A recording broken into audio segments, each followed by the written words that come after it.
right, here we go. Hey, hello, everybody, and welcome again to this month's edition of Game Changers, people who are changing this Lehigh Valley. And first of all, I do want to thank my friend Sean Boyle, Boyle Construction, for allowing me to have this time with Dr. Tina Richardson. Secondly, I just want to say, like a little kid yesterday, I got an Iron Pigs jersey that was given to me by the Iron Pigs, and I am so excited that I had to wear it today. Dr. Richardson, thank you so much for being with us. And most of all, thank you so much for what you're doing for this Lehigh Valley. You're an incredible addition. I see you everywhere, and I thank you for that. How you doing? I'm doing very well, Tony. And if you're seeing me everywhere, that means you're everywhere also. Yeah, it's kind of our job. And I know exposure for, and I'll get into more specifics, but just generally, the exposure for Penn State is important to you. One of your priorities, really increasing it. You certainly are doing a great job. I mean, you've got a lot of moving parts, a college to run, but at the same time, you, I guess what I want to ask you is giving back to the community is important to you because you do a lot of it. Giving back to the community is absolutely important to me. And I know it's important to you. That's why you have the gold standard shirt that you're wearing now. I am giving back because I received so much from all the communities that I've been a part of my entire life. And it was just ingrained to me that no matter what I do, giving back to the community was going to be the most important thing. Yeah, you know, it's such a, every place, you know, when I go, let's say to the top side, Lehigh Valley Partnership, which are all the key executives, you're so well received and well liked there. The chamber board meeting. I guess I want to ask you how you grew up, because something tells me that you, someone taught you how to be, interact with people and enjoy life and accomplish a lot at the same time. You're absolutely correct. I am the ninth of 10 children, Tony. And so I learned how to listen and how to be diplomatic and then how to be a go-getter, but to set goals that were goals shared by others so that we could achieve them together. So my success is really grounded in being related, connected to good people who have great ideas for how to give back. And so it's nice to hear you say I'm well received and respected, but I also give that same reception and respect to other people. And I think that makes the difference. Yeah, there's nothing arrogant about you. And, you know, you're a chancellor of an amazing school and you could act that part, but it's not in your gene. It's not you. No, it isn't me. I came from humble beginnings in that both my parents didn't graduate from high school. So I'm a first generation college student, but all nine of my siblings and myself, we all went to college. And back then it was possible to put yourself through college. Now it's a little harder to do that for the average student. And so, I've committed to making sure education is accessible for everyone. And I try to reach out to the community in the broadest way and make sure that they know Penn State University and Penn State Lehigh Valley is an option if they want to earn and receive an outstanding education. So I enjoy what I do. Yeah, you can tell that. And I'm so glad you brought that up because I'm kind of like you. I'm the middle of seven. So I always say I learned to be very diplomatic. But I also learned, to be aggressive. If you want to fight, I can fight too. Because when you're around that many people in a house, you learn to be competitive. But again, you learn to be diplomatic, and I think you learn to be humble because if you can't take brother and sister criticism, it teach you for being ready and getting out there in the real world. Absolutely.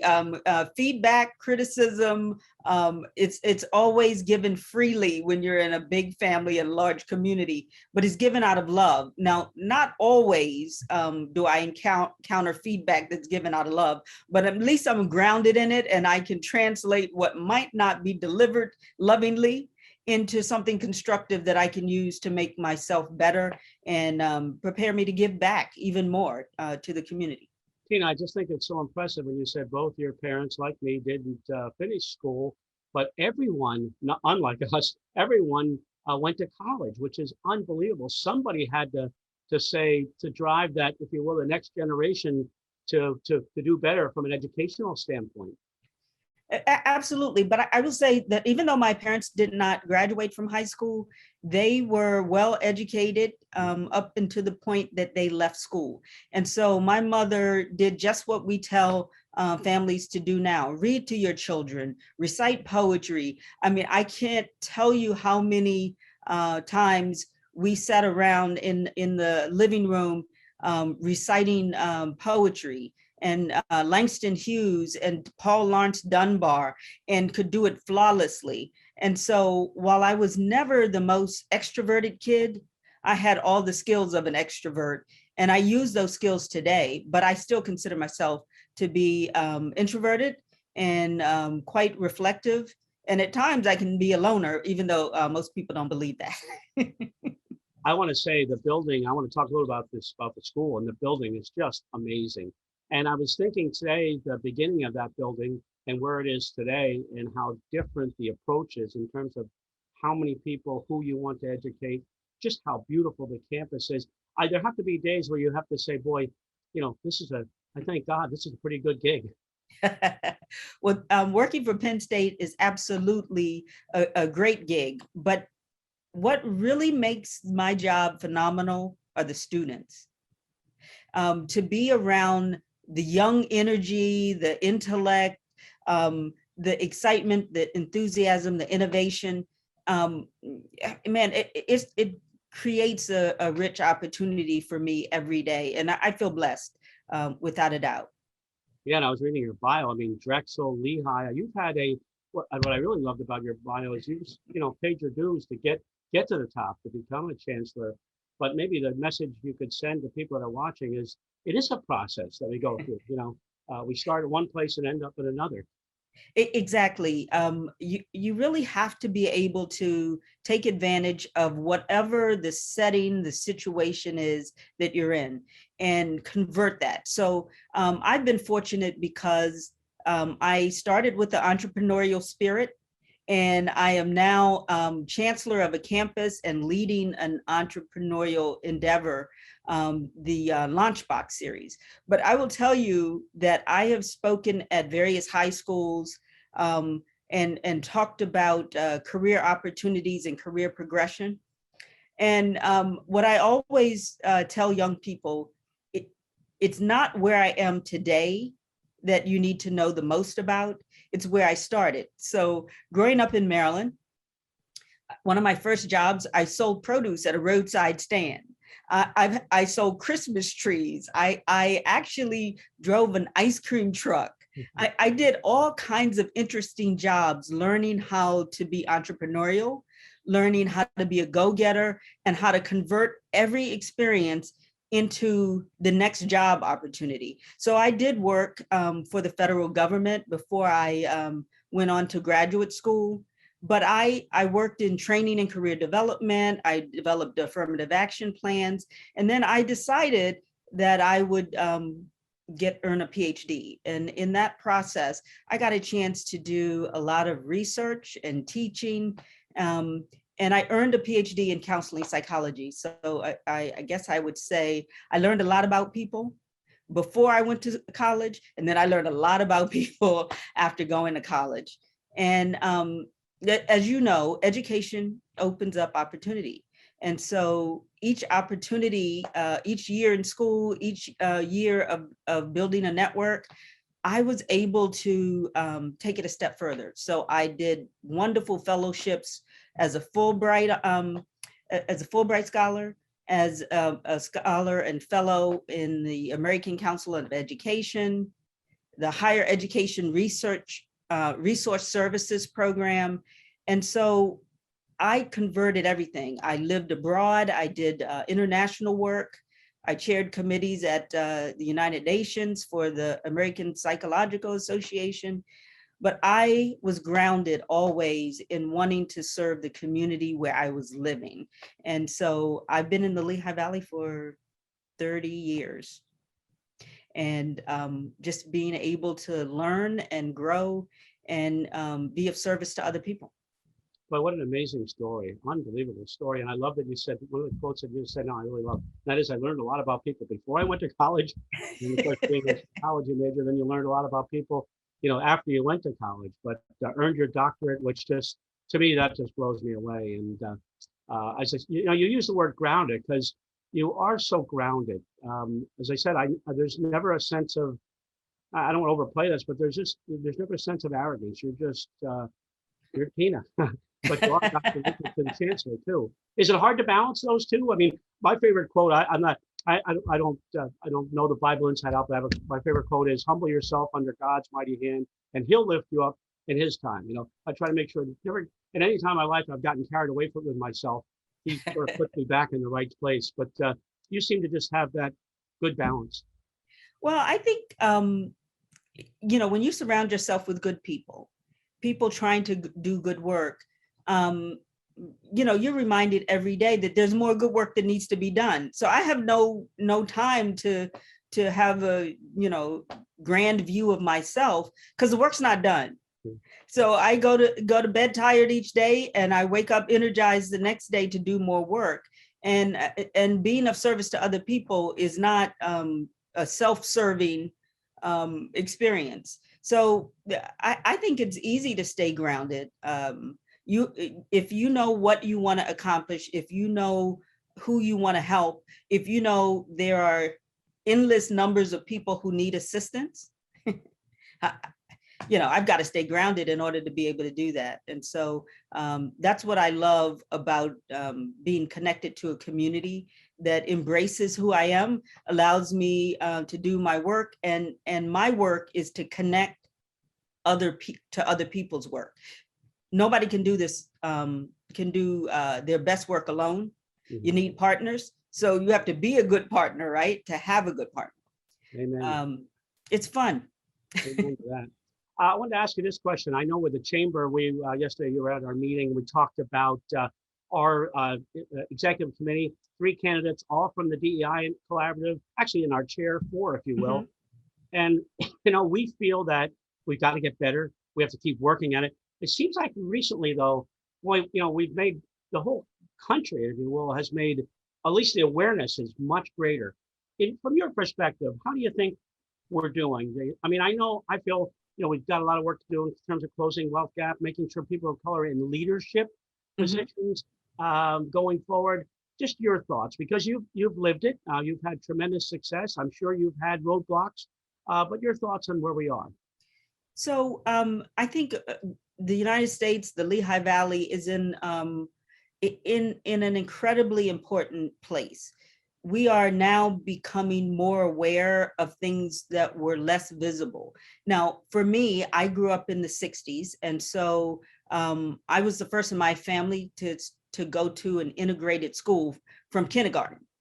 And so I learned to navigate the DEI space, being one of few, in just about every activity I was doing in school, after school, in Girl Scouts, the Brownies. I did gymnastics.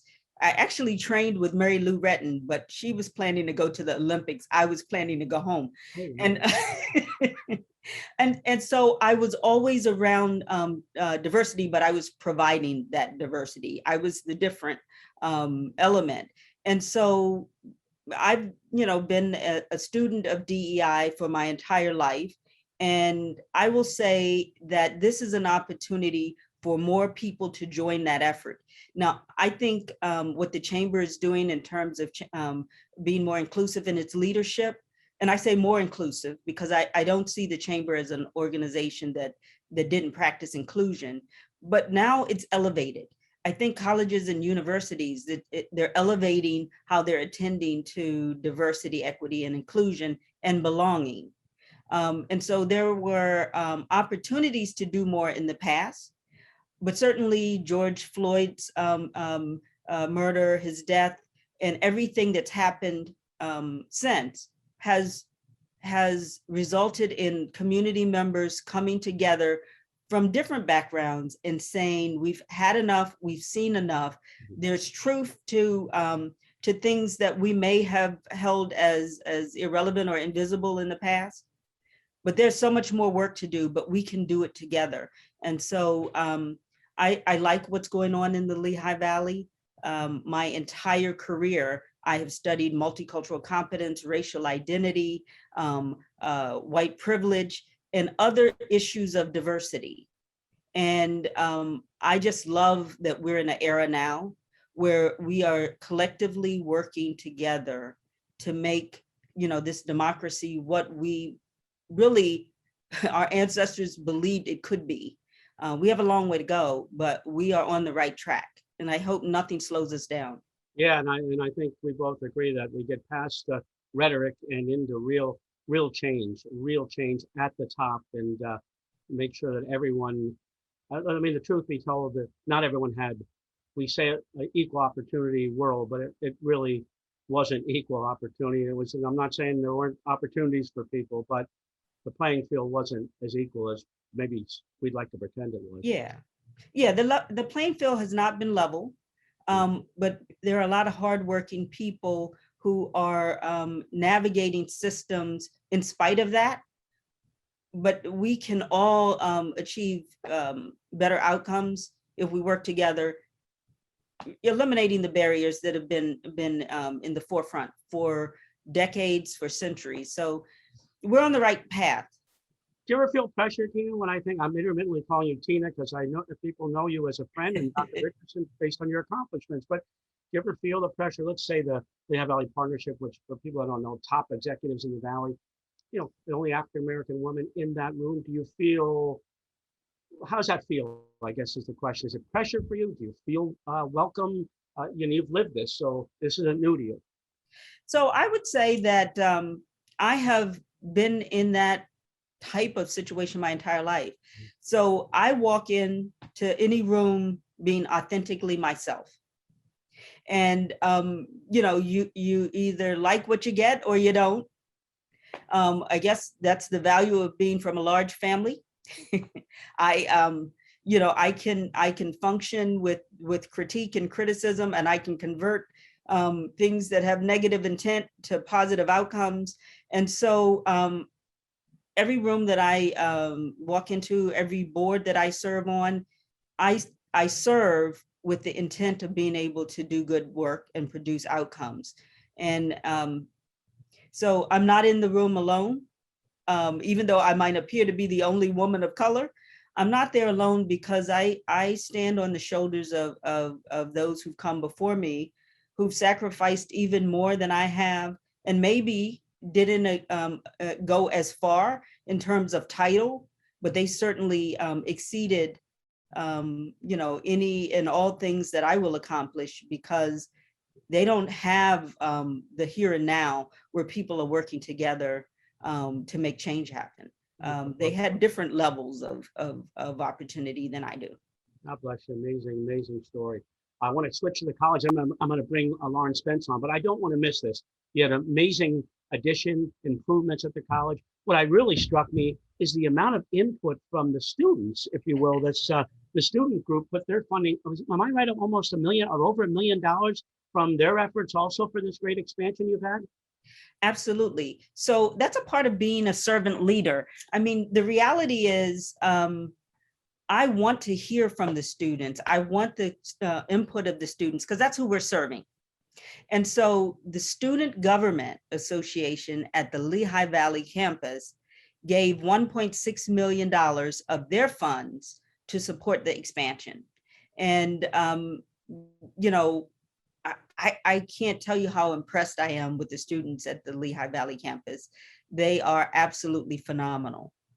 That's amazing. So amazing. Look, I know another thing that's very, very important to you is lifting others up and young women up. And I'm going to bring Lauren Spence on because she's going to ask you a couple of questions, as she put it, from a younger professional's perspective. Although I felt like I was in that group too, by the way, Lauren. But you're young at heart, Tony, and you always will be. No, thank you for the opportunity, Tony. And thank you, Dr. Richardson, for being with us this morning. You have an extensive background of volunteering and working with service organizations, and I loved hearing a little bit about that earlier today.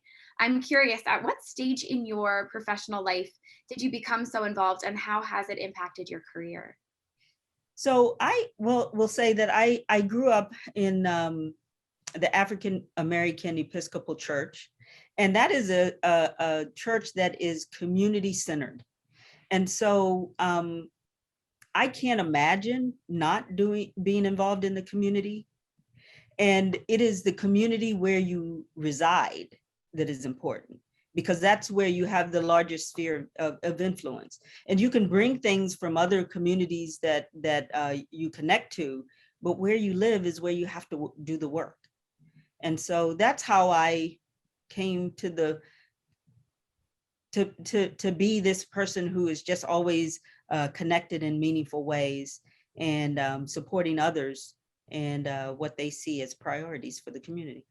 Well, I know we at the Chamber are certainly grateful for your leadership and your service as one of our Board of Governors members. So thank you. I also really admire you, of course, as not only a leader in the community, but like a female leader. So I'm curious what advice you would have for other young female leaders in the Lehigh Valley. So, again, I think you have to find your voice, and then you need to surround yourself with people who value hearing your voice. And then you need to go out and be your best self. You need to go out and impact the world, impact the people around you in all the positive ways that you want to. And, when you run into a challenge or a barrier, help and assistance is just a conversation away.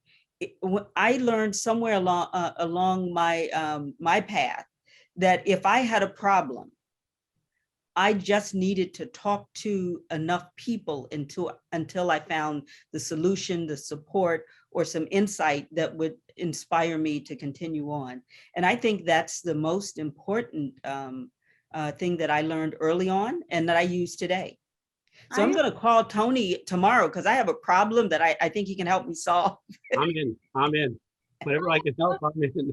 I seriously love that advice. I feel like sometimes we might feel like we're on our own little island and we need to solve our problems on our own and lift ourselves up. But to hear that, we should be leaning on the support of those around us and that it's encouraged. And I think that's excellent advice. Thank you so much, Dr. Richardson. And Tina, would you agree with me? I was surprised at how anxious people that I thought, as I was moving along in my career, wouldn't have time, wouldn't want to give time, were anxious to impart wisdom. Right. It was almost enjoyable to them. Yeah, I mean, I reach out across people from different backgrounds, ages. I mean, I have to go to young people to understand more what I should do to connect better with young people. Mm-hmm. Asking people my age probably isn't a good strategy. We will give parental advice to each other, and we all know how that works beyond a certain point. And so it is the ability to ask and to understand that you will receive. But you have to keep asking until you can put the combination of insights and resources together to produce the outcomes you want. Well, I have to say, Dr. Richardson, you're an amazing person. And I want to just say, typically I want to make sure I give you a few minutes to just your parting thoughts, because you've been so helpful. I think you have advice for people of color, for women, young women coming up, and executives at the level that you and I are at. So just your parting thoughts, and then I'll let Lauren close. I do want to say real quickly, though, thank you, Sean Boyle and the people from Boyle Construction for sponsoring this segment. But it's all yours, Dr. Tina Richardson, your parting thoughts. I want to thank the people from Boyle Construction as well, because they're my friends, and I love the work that they do in the community. What I would say in parting thoughts is that it is important to have an entrepreneurial mindset. The Chamber promotes that, but our Lehigh Valley Launchbox, the Launchbox Ladies series, and all of the programming that we do to support early stage startups is intended to help people of all ages really implement an entrepreneurial mindset and entrepreneurial thinking as they approach whatever it is that they want to do. I'm not suggesting that everyone should go out and start their own business, but I do believe that you should be able to plan for your future by thinking about the fact that there are all these resources around you. How will you use the resources? How will you gain access to the resources? And Lehigh Valley Lunchbox can help people do that at any stage of their career, whether they're working for a company and they want to be intrapreneurial or entrepreneurial. And so I think there's something really important about building your brand and living your brand. And to do that in the most humble and respectful and contributory way, it's the best way to live. All yours, Lauren. Now I have to follow that, Tony. Oh my goodness. Dr. Richardson, thank you so much for joining us this morning. It has been an absolute joy talking with you, and we're so appreciative of you. You're an incredible partner to the Chamber. So thank you so much. I am delighted to have had the opportunity to be here, and thank you, Lauren. I love what all of the staff does at the Chamber, but special thanks to you for today. Yeah. Pleasure. I love the line. I'm going to remember that line, Tina, for some time. And that is building your brand and living your brand. That's really good advice. It's a life's work. There has been so much great advice packed into this conversation. So to our viewers at home, if you want more of this, we hope you enjoyed this installment. We look forward to connecting with you with our next episode. Stay tuned on the Chamber's social media pages for information on that. We'll see you then.